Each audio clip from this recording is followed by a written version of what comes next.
So it is the Return to a Work Task Force webinar.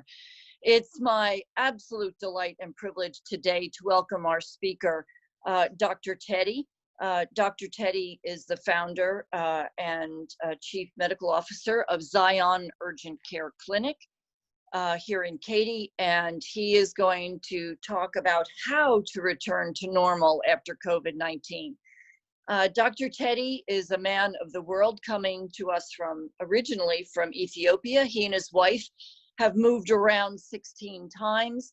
His time with Doctors Without Borders, and most recently came to Houston in 2008. And so I know everyone will enjoy and learn a great deal from his presentation. So Dr. Teddy, it's all yours. Thank you, Jeanette. Thank you for the introduction. Thank you for giving me this chance. It's a great opportunity. Thank you, Katy Work Task Force and Katy Chambers for giving me this opportunity to speak on COVID-19. Yes, the first time I was invited was May. And we were kind of feeling okay about it. You know, the numbers were down. So how to get back to normal was sort of, following some protocols. But since then, of course, a lot has changed. We can't follow the numbers anymore. It seems like we are on a peak again. But we'll definitely try to make sense of what's happening from my perspective and try to, show us way and how can we go back to either normal or how can we even stay, as we are right now, sane, just to do this thing and just to be able to continue with our daily life. So I'll just jump into my presentation. That was the title we have since May, How to Return to Normal After COVID-19. My objective will be, from my perspective, basically, just to give you some current medical information. Based on that, we'll try to show some personal kind of preventive measures that will help us, continue work, minimize the transmission at our workplace. And I will try to refrain from, policy-based areas, which I don't believe is my area. I do believe policymakers are looking at more than the numbers, more than the COVID itself, so many other things like economy before they make this decision. So I'll try to not go into that too much. All right. So just the form of my presentation will be mainly to talk about these parts of the medical information, the virus introduction, our immune system, what does it look like when we fight off viruses? How are we testing you? How are we diagnosing the disease? What are common symptoms? And if there is any treatment? And I'll just try to focus on also so many questions that came across, while talking about COVID.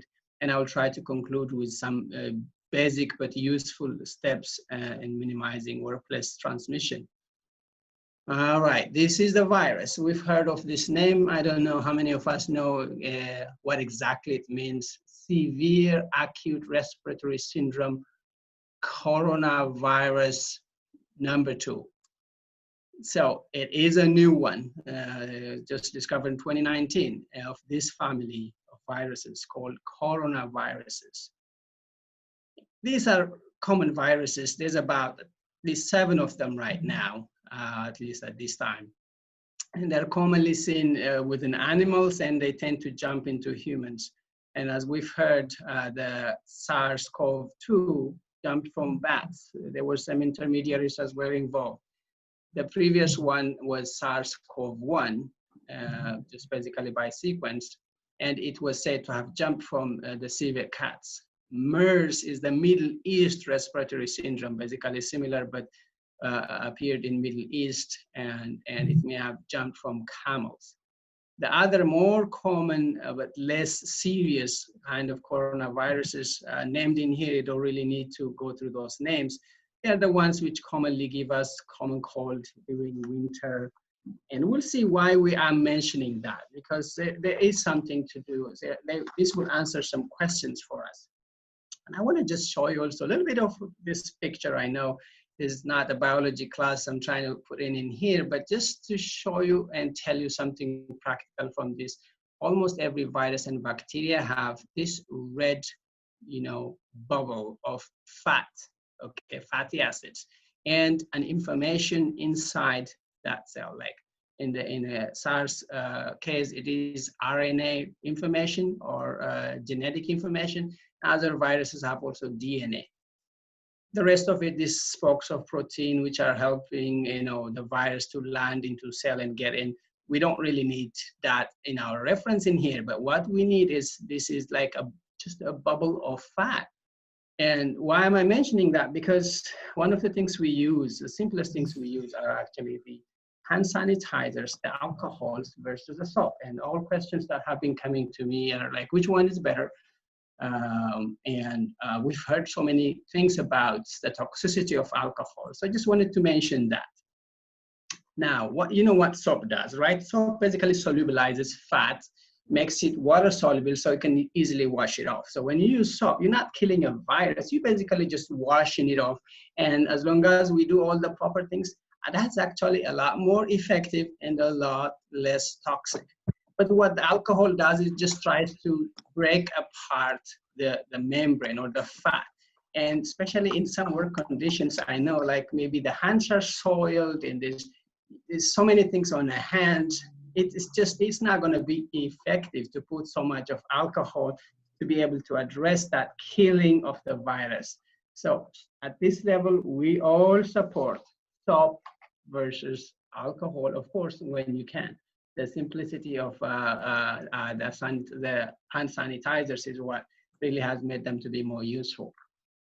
I'm sharing with you right now what it looks like when our body fights off viruses, generally viruses, our immune system.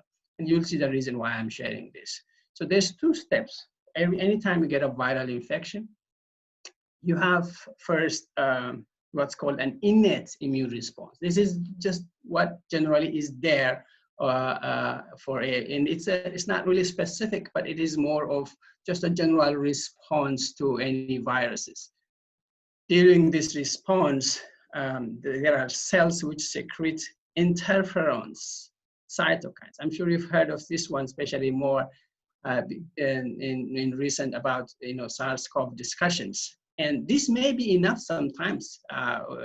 This response may just stop the virus right there without any more specific kind of response being triggered, but usually ends up step 2 being triggered. Step 2 is adaptive. That's more specific to the virus. All right, and this doesn't come in immediately. It takes at least about a week time. And there is 2 types of cells which are involved doing this step 2 response. Just additional note in here, these interferons are the same things that would give us these symptoms, early symptoms of viral infections. Most viral infection will give you muscle pains, fevers, and things like that. Again, this step 1, or the general response, is the one which becomes weaker in elderly people, in people with other underlying illnesses. This is the one that is making the difference who can get sicker or not. A little bit detail into the adaptive part of the immune system. Two types of cells, I said. T cells, we call them, like these are just the cells themselves fighting or killing the virus, or more specifically, virus-infected cells. These cells will just devour them and kill the virus with it.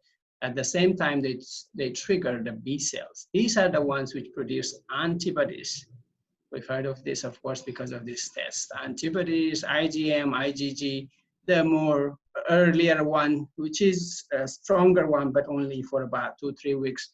And after that, the long-lasting one called IgG.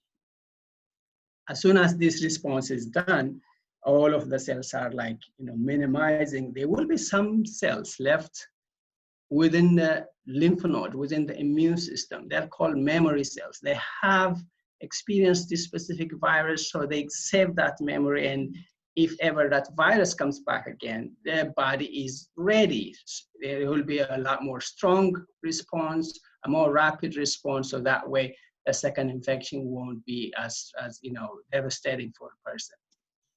This would be a slide which I think I may need to spend a little bit longer time on. because it has pretty much, many parts of this condition. So here, a timeline of from the beginning of, the exposure time. So viral exposure in here, taking about 1 to 2 weeks before symptoms, if ever there are going to be any symptoms. After about a week of exposure, that's the time someone starts showing the virus. This is the virus in the nasal cavity.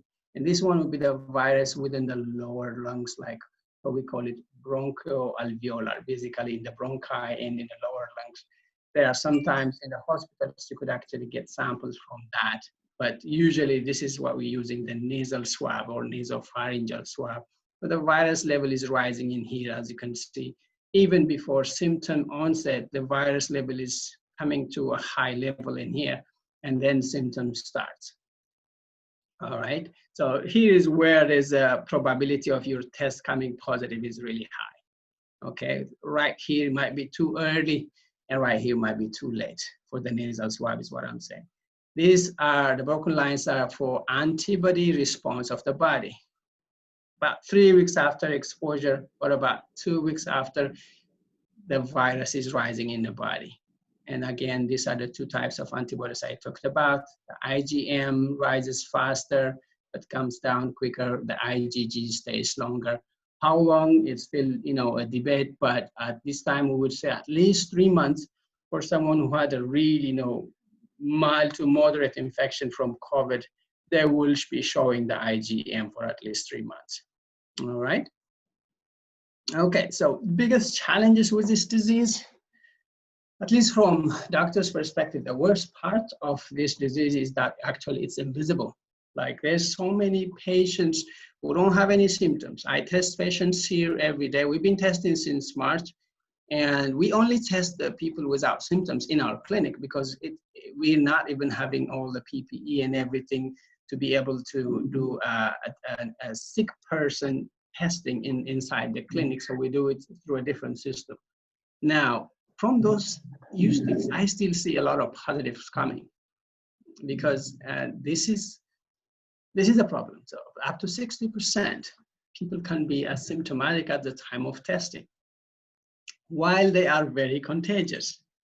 You've heard of the famous Diamond Princess cruise line story, I'm sure. And during, there were about 712 people who tested positive from all the thousands of patients, people that were there. And among them, almost half of them, they didn't have any symptoms during the testing. And half of those actually never developed any symptoms. That shows that people stay asymptomatic, no symptom. It's a negative word, right? Asymptomatic, no symptoms at all of the course of the disease.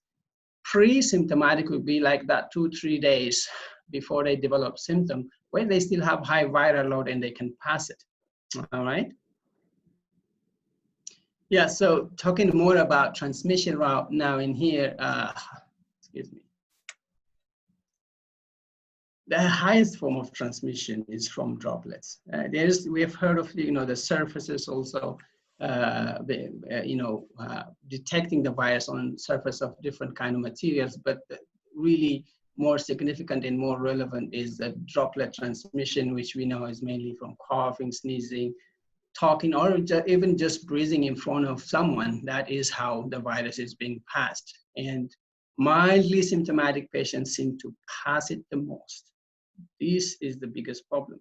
People don't even think they have any problem. They might think it's their allergy, they might think it's just some cold, but they are the ones passing it the highest, followed by the pre-symptomatic, meaning people before they get symptoms, they still have a lot of virus, and the asymptomatic will be like the third in this hierarchy, at least here. Surface transmission is strong, but not as strong as this. I would say that the impact of surface transmission is not going to be more than 5% of everything. These are just some of the numbers of, in different kind of materials, how long the virus lasts. But basically, as I said, in practice, I think the biggest issue is in here. Going to some symptoms of at least asymptomatic people. Fever definitely comes as one of the highest 99% of patients at some time of their symptoms, they do show fever. Not all the time. Fatigue is another common one. Dry cough, more specific and common one. This muscle pain is actually more specific to most viral infections. When you come to a more serious sickness, shortness of breath comes in. That's a sign of pneumonia. And there are all these other signs that have been described. I mean, none of these are specific, as you can see. So it is not really easy to tell whether you have, COVID or not just by symptoms. And these are some emergency signs. If we hear any patient has, severe trouble breathing, they cannot stay awake, are kind of confused, having mental state being affected, or they're looking cyanosis, we call it, like bluish lips or face, that's a sign of very low oxygen in the blood. Those are signs to send them to ER. Just wanted to bring this again into, just to show you the difficulty of symptoms not being so specific between these 4 common presentations, like COVID versus common cold versus flu and allergies. Flu and COVID seems to be like the same in terms of fever, cough, tiredness. They are very common symptoms. Fever is not that not at all, should not be seen with allergies, is less common with common cold. Coughing is also less common. So this might be, some suggestion at least to tell us which way to think. That's what we use every day. Again, sore throat, runny nose are not that common with the COVID. They're more common with common cold. And nausea, diarrhea, these abdominal symptoms, we see that a lot more in flu than in COVID, but not in allergies or common cold. Now, when we progress into the more, like the details of the symptoms, as we said, 81% are mild or even no symptoms. That's the worst part of this disease. When we come to the less common, like 14-15% of people, they get severe disease, low oxygen. If we measure their oxygen even in the clinic and found them that their oxygen is less than 95, that's a sign of severe. It's just a sign that most of the lung, more than 50% of it, is being affected by the disease. More critical disease, this is in the hospitals. Respiratory failure, basically someone cannot get enough oxygen by themselves. They need extra oxygen, they even need intubation. Ventilator need to be inserted, and that's when we call it respiratory failure. Shock is when blood pressure is so low that you need to be on IVs to be maintained, so you can have blood going to the brain and all the vital organs. Multi-organ dysfunction, you may have heard of this. What it just basically means, all the vital organs start failing, the liver, the kidney, the brain itself, the blood cells, all of that. It's just a very severe disease at this level. This happens in about 5% of those who are symptomatic. And we've heard of this number going up and down, but we still think like around 2% is the case fatality rate or the death rate. And that's very common in the age group above 60, 65. Most mild cases, they recover in about 2 weeks, but if there's any more severe illness, it could be an illness for 2 months, 3 months even. This would be a little bit more relevant, especially when you're talking about, other than just being above age 65, what else makes someone to be high risk? There's so many kind of chronic conditions, but at the current studies level, these are the ones selected to be clearly an indicator of high-risk disease. Advanced cancers, like stage 3, stage 4, which may be affecting the immune system as well. A chronic kidney, a chronic lung disease, immune system weakened because of the organ transplant and taking medications for that. Obesity, this is just the worst one, because how common this is. Almost 1/3 of our adult population has a BMI about 30. And that's what really scares me the most.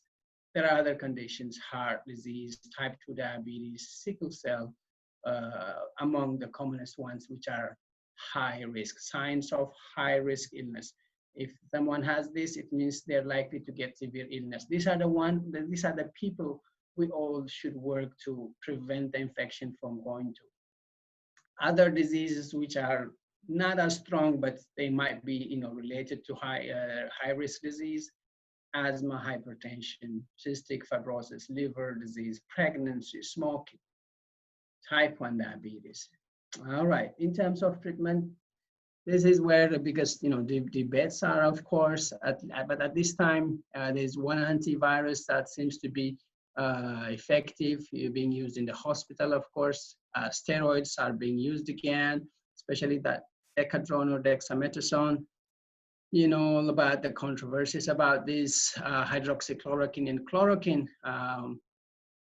which currently are not recommended by the NIH for use against COVID. But, still, again, it's a 50-50 thing. The main risk about it being, the toxicity, but again, there's a lot of people also who take these medications, and it's a 50-50 thing for me. There are some adjunctive therapies which are also suggested to be very helpful. From all of this, I would say vitamin D mainly, but all of these are very good immune system supplements, immune system helping supplement. There was an issue about ibuprofen, causing worsening COVID-19, and again, NIH does not say that there is any evidence about that, so there's no difference whichever antibiotic to use. Some other approaches that are coming out a lot about vaccines we've heard been evaluated. Also, there's some other experimental treatments. This is BCG is normally a TB immunization. It used to be a TB immunization, and currently it is undergoing clinical trials because it's said to modulate or improve the immune system so it can act better over the COVID-19. All right, so let me go to some questions, more discussed, more patients raised. These were the first ones, of course. At this time, I don't think we should really have any question whom to test, but still by NIH and CDC, it's prioritized for hospital patients, healthcare workers, long-term care residents, and residents of congregate livings in many like prisons and shelters, and still to give also priority for someone with symptoms and whoever the clinician prioritizes, of course, is tested. Ideally, it should be available for everyone with a concern, and I think they're still working on that. Quarantine was the other big question. We know about quarantine, that staying home to prevent the transmission, using the mask, using all the personal hygiene for 14 days. Anybody exposed is supposed to quarantine for 14 days because that's as long as it takes for someone to show up symptoms if they were actually infected. But if someone was just diagnosed with the test without any symptoms, normally that is, we expect it to turn negative within 1 to 2 weeks. However, there is this big problem. And I had my own also, a lot of patients, test positive, and every time they come back to clear their test, they are still testing positive. And there is this thing called persistent positive PCR test. In some patients, it could last up to 12 weeks. Why? One of the theories is, basically if we know what the PCR test does, we will be able to understand more. PCR it's called polymerase chain reaction. What it does is it just detects one particle of the RNA, the inside the nucleic acid material. It's not really the virus. It's detecting one part of that and multiplies it and detects it. Now, that does not differentiate between a dead virus and an alive one, which can replicate and cause infection. So usually what they're saying is it's detecting just the material. The virus is not live yet at this time. And among all the studies they did, they have seen that with some studies, these positive patients, they really never transmitted it after about 10 days. Sometimes about 20 days if it was patients who had more severe illness. But for most patients with mild or no symptoms who had persistent positive PCR, they were never able to infect someone else after about 10 days. So based on those, you may have seen their most recent CDC guidelines. Based on those, they're saying that, okay, if someone has COVID, they can go back to work after 10 days of isolation, after 10 days, and the symptoms have started, and after, of course, fever has gone away at least for 24 hours. And for those people who had positive tests without any symptoms, they can actually go back without further testing after 10 days. And considering, those with symptoms to be 20 days. There's still debate about people with immune system compromise, meaning like those taking, for organ transplant patients and things like that, the test to be done again before discontinuing isolation. But still in those cases, the body does not have enough immune system to control the virus. It might still be, in a carrier state. All right, another question. Okay, how long does this immunity last? If we have immunity or not, that's a big debate as well. As I told you earlier in the slide about general immunity, there's even two kinds of immunity. It's not just antibodies. We also form cells to fight against the virus. Now, we saw that, we form antibodies about 10 to 15 days after the symptoms. And I have seen a lot of patients being disappointed not having antibodies detected when they come to do antibody tests here at Zion. One of the reasons may be if someone had no symptoms, just tested positive for COVID, or they just had very mild symptoms, they probably, the innate immune system, the first one, the step one, may have already controlled it, which means nothing was triggered to the adaptive immune system. So the T cells may have controlled it already. So in that case, there will be no antibody produced. That doesn't mean they were never infected, but unfortunately, we only can test the antibodies at this time. All right.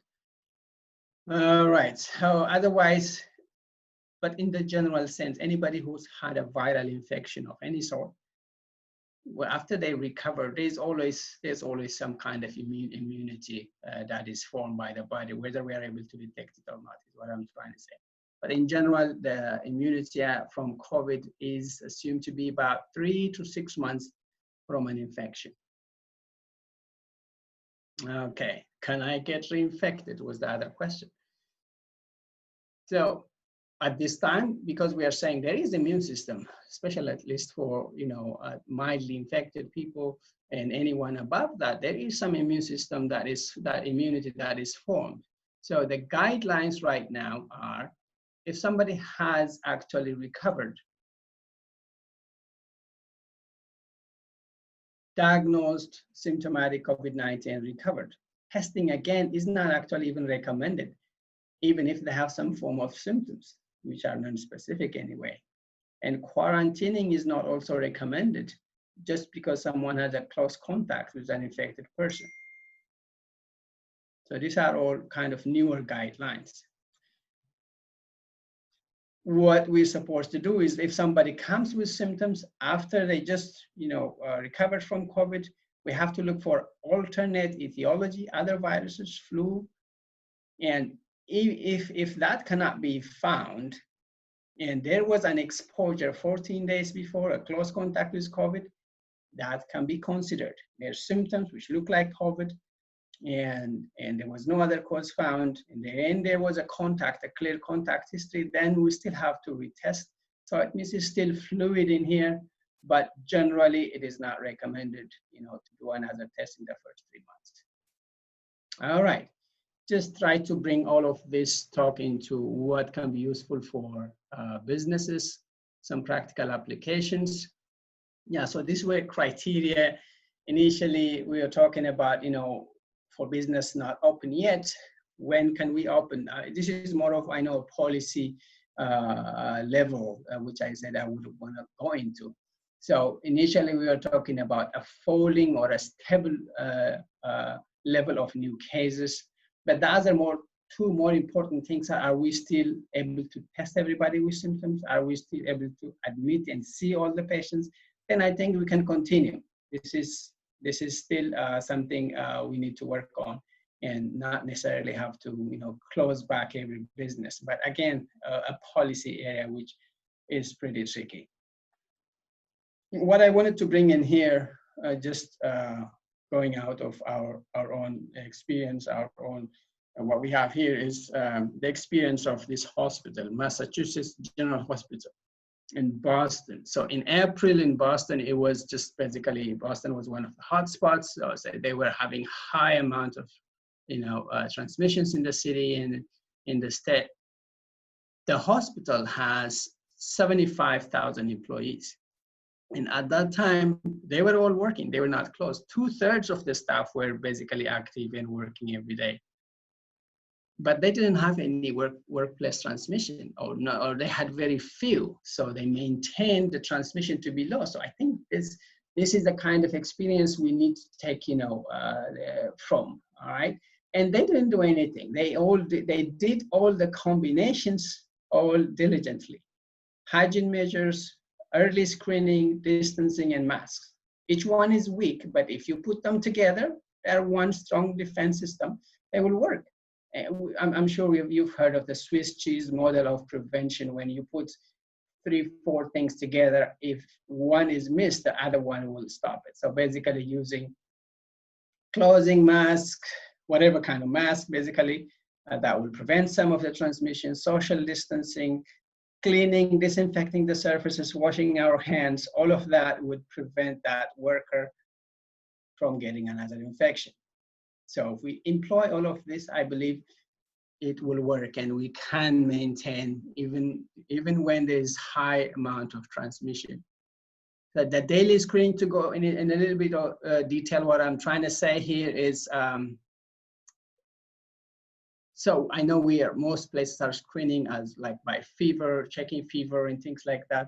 That's a good thing, but fever is not there all the time. It's actually less than half the time you will see it, because it as I said, it's like 99% in the end will show up sometime in their course, fever, but not all the time. So you try to use all symptoms, mild symptoms included. So, and if you find someone positive from this screening, which hopefully is done before even they show up to work, like on their phone, on an app. There's so many kind of apps nowadays that can be used for this. And if they're positive for the screening, the HR can be contacted directly and redirect them for a screening, or maybe even possible testing. How about those who are exposed again? Of course, we have the two choices. We quarantine them for 14 days, or after about halfway, 5 to 7 days, we can get them tested and let them come in before having to stay 14 days. The rest of the measures, I know these are like boring things which we have talked about a lot, but these are all combined. That's what's going to save us. So cleaning hands is one of the most important things, which has been found to be very helpful. Why? Of course, we have said that our hands can bring it back to our nose, our eyes, and we can get infected again. Some studies done showed that washing 5 to 10 times a day was really effective enough to prevent transmission at workplace. In addition to that, of course, the disinfection of the surfaces.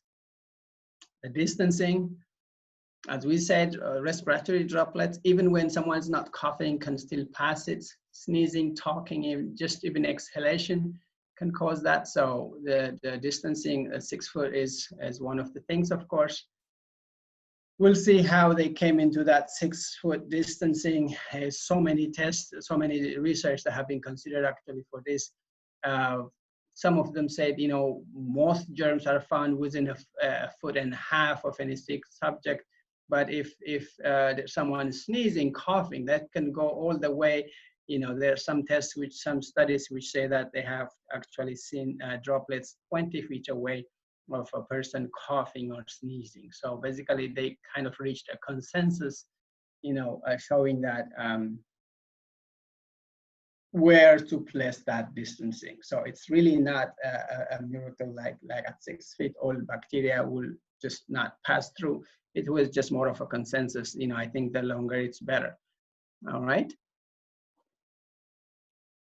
Okay, the masks. Yes, we have seen so many kinds of masks, and whether we know how which ones to use and how to use them really matters a lot.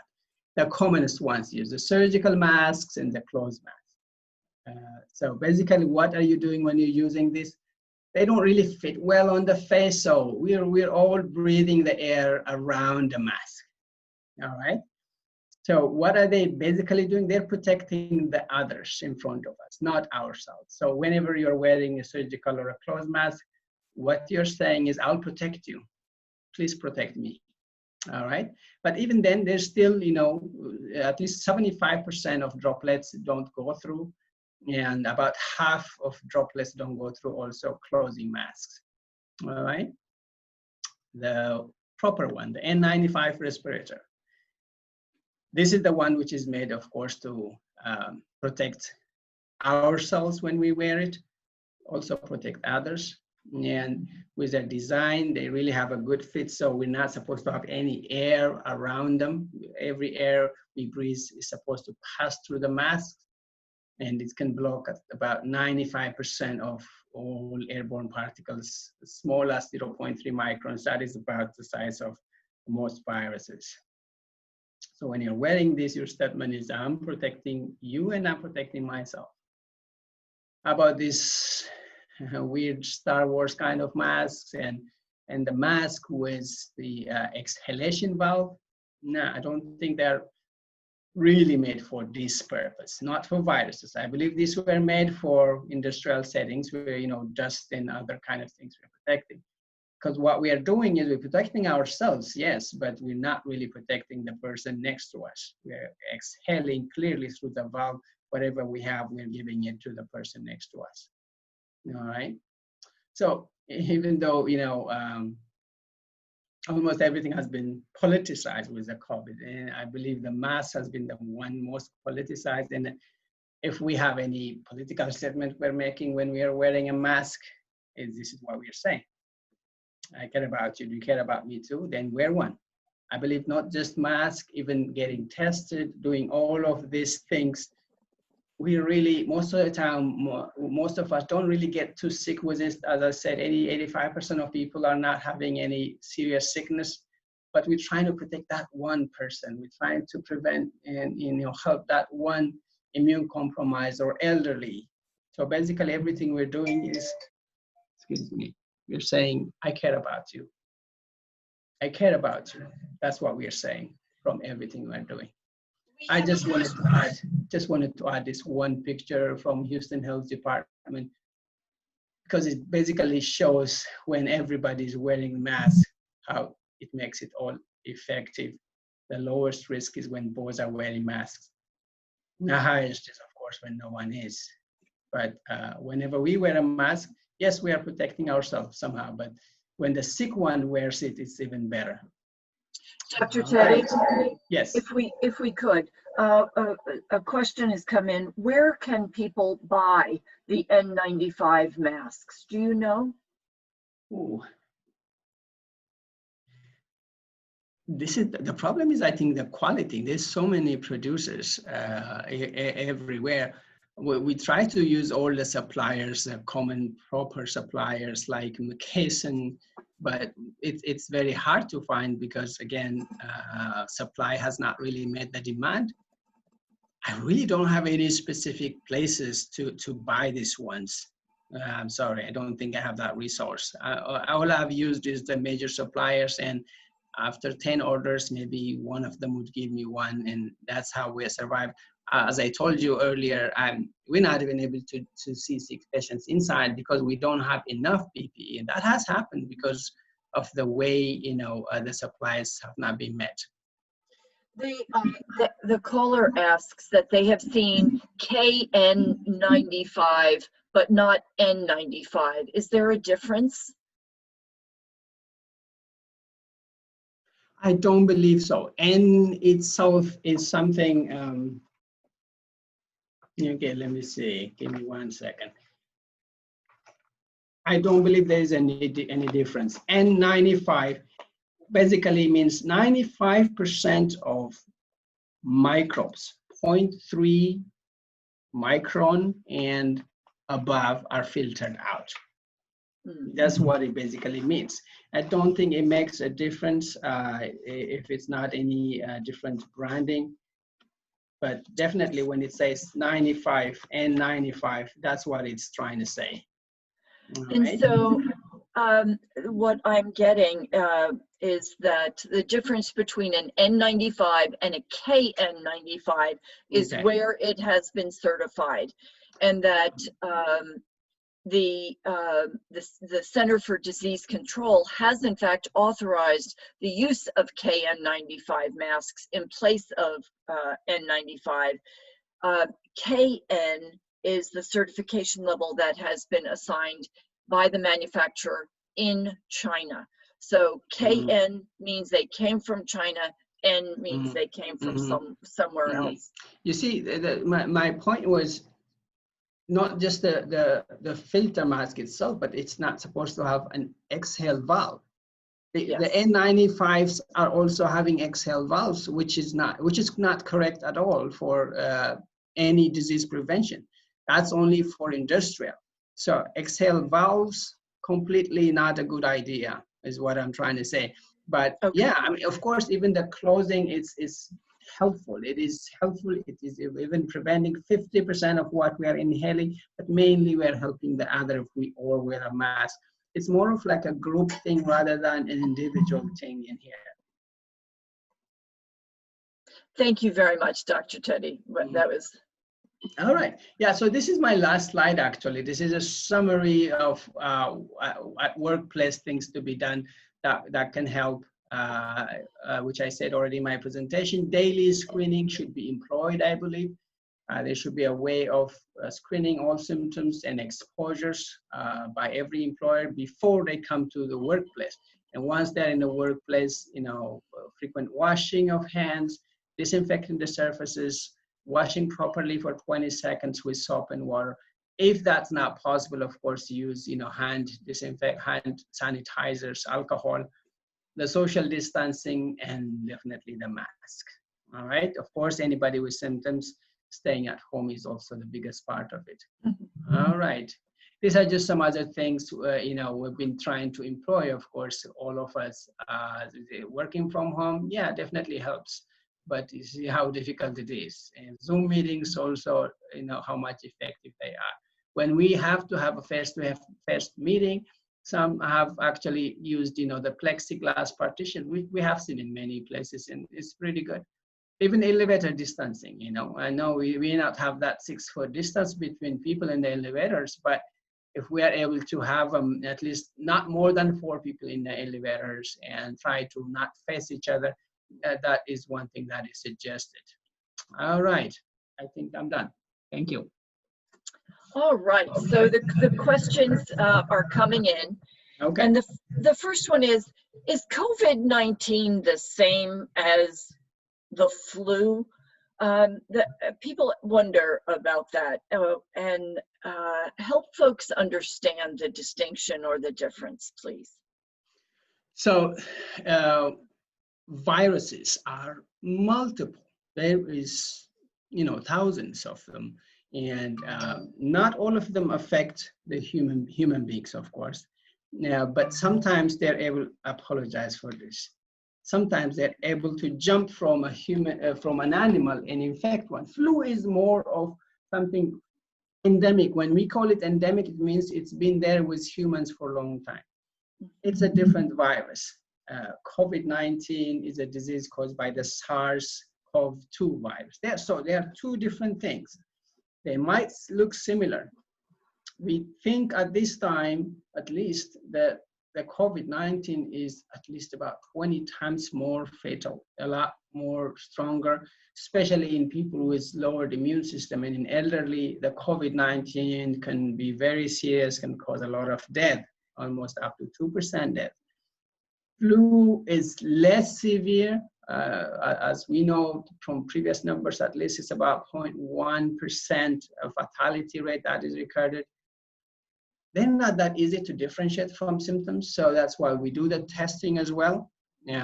Otherwise, they're completely different viruses. Flu at this time has become a seasonal illness, and the COVID-19 is not a seasonal illness at this It's an epidemic, a pandemic we're dealing with at this time.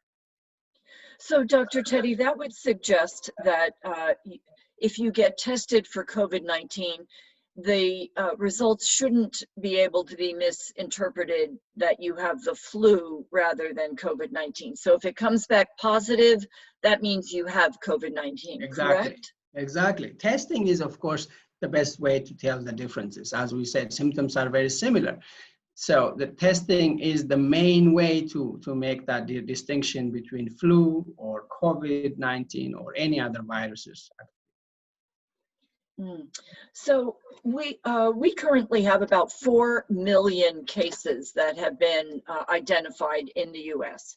And unfortunately, nearly 150,000 Americans have died. Yes.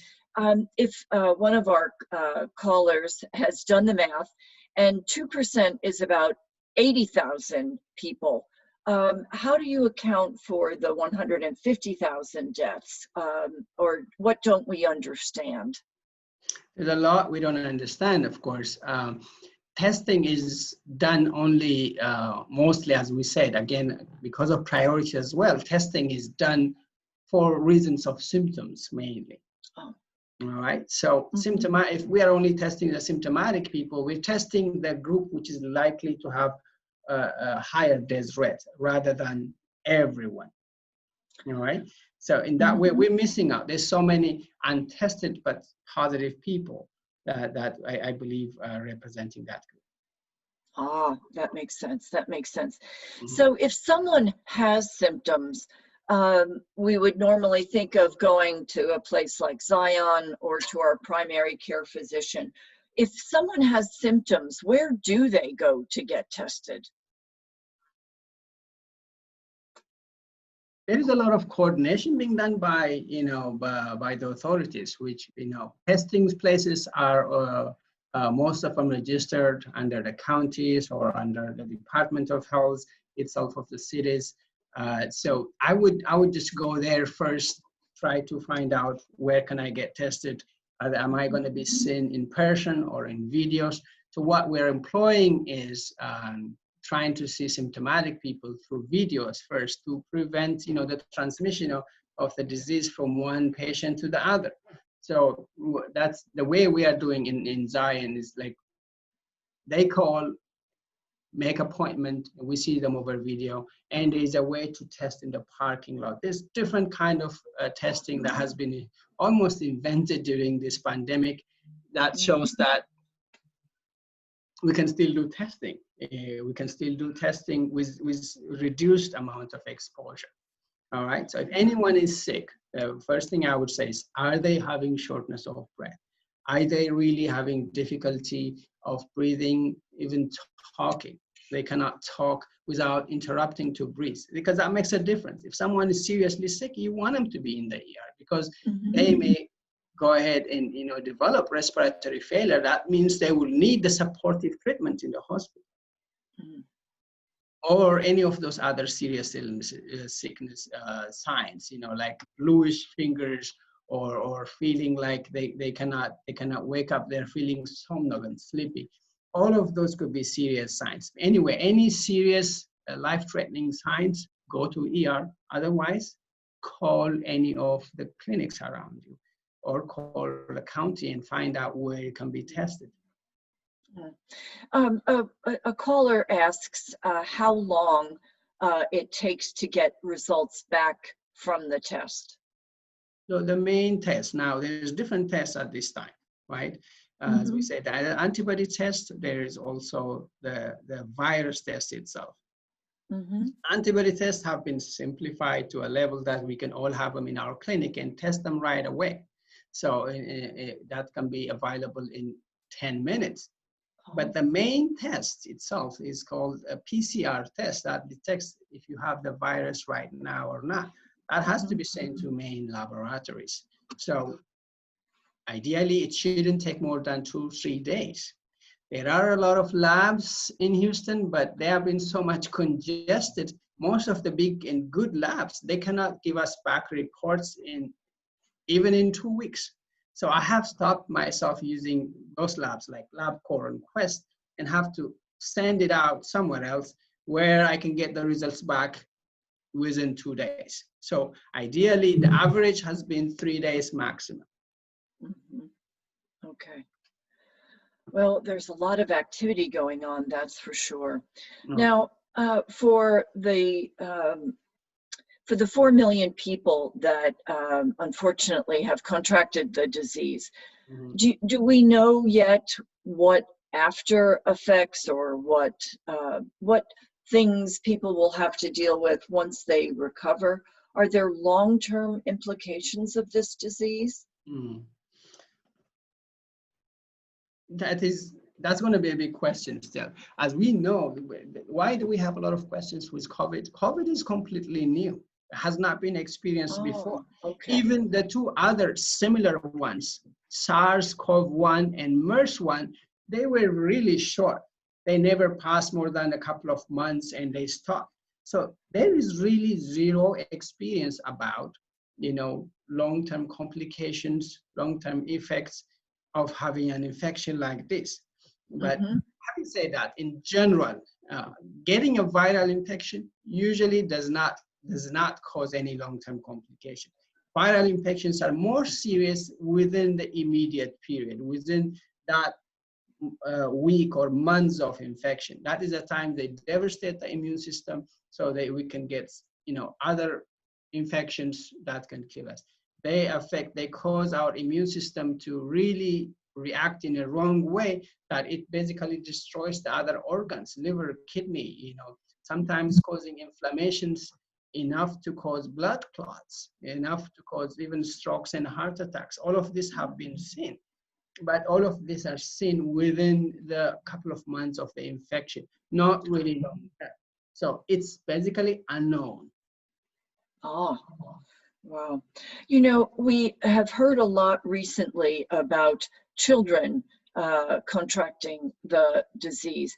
Can you speak to us about why that is happening now? And what can we do to keep our children safe? Yeah, it is a tough thing again. One good thing, of course, was like they were not getting as sick, whether they're getting infected or not. Children were the least, that we would see in the reports of patients dying. Probably 1%, 2% was what's reported. So that's a good thing, I would say. Who are those 1%? Of course, they may be that child with, as we said, those other, chronic illnesses are at any age. At any age, if someone has a kidney problem or a lung problem, they are at higher risk. Even asthma, it's likely higher risk. So children who have those things could get the sicknesses. There have been also reports of some even more peculiar kind of presentations in children, like they call it COVID toes. Those were like inflammations in the blood vessels causing almost gangrene-like fingers, the tips of their fingers, presenting with that. That was more specifically reported in children for some reason. Again, in general, I would say COVID does not affect children a lot, which is a blessing, because so we know how hard it is, in our schools, how hard it is to have them keep a mask. It's so hard for us adults to do all of those things, and we can imagine how harder it is for children. So in a way, that is, I thank God for, that the problem is not as bad in children. Oh, thank you for that. Thank you. And now let me just read, we have another question. You said that animals have passed it to humans. Is this from a bite, or how has it been passed from animal to human? Yeah, so those are still theories, right? So one of the earliest theories about the COVID was because it arose in China, in that animal market. Was it consumption of the bats themselves? Because the SARS-CoV-2 was common in bats. But I more than that, it wasn't that clear. For most of other viruses also, our basic interactions could be enough. Animals also get respiratory infections, so it could as well be respiratory as well, airborne.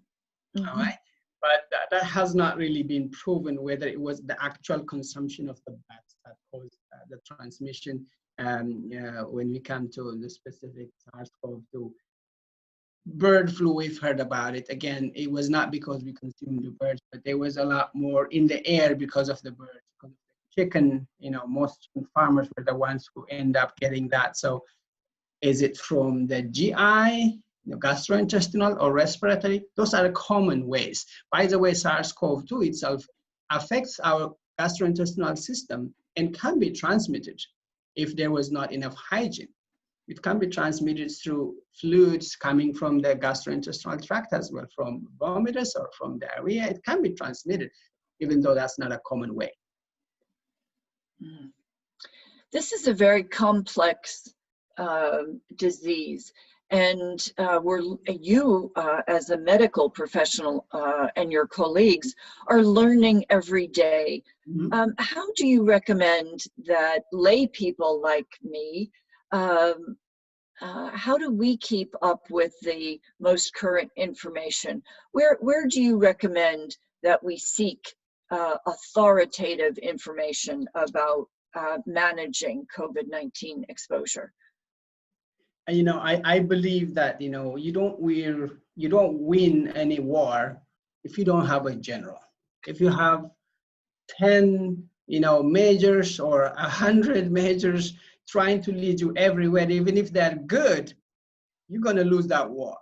You just need one general. So first of all, that is one thing I recommend. We all have to give that chance for the authorities, which we have voted, we have put them in office. So we have our own county, our own city, departments of public health. We talk to them every day ourselves also, because we have to report positive cases, and we get a recommendation from that. For me also, on my Facebook page, the first thing I do is, what is Harris County saying today? Okay. We have experts in there. That is their specific job, day and night, to find, and they have a responsibility to protect the people. And they have, vowed to go into that office. And I respect that.